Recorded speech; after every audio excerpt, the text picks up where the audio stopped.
Subsequently, on interrogation, the suspect confessed to the crime and revealed their respective involvement in the commission of the crime and admitted being the syndicate that have been terrorizing the southeast region and its environs of recent.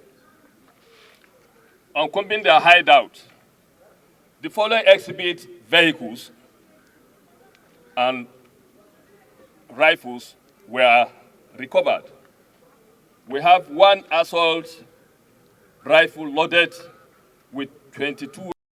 We kidnapped one Mr. Kelechi, I don't know the other name, along Aladima side.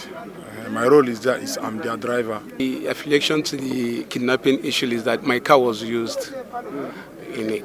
That was the direct involvement. On 3rd of June 2021, my friends are kidnapped to Mr. Nwanosike Kelechi to my brother uncle house.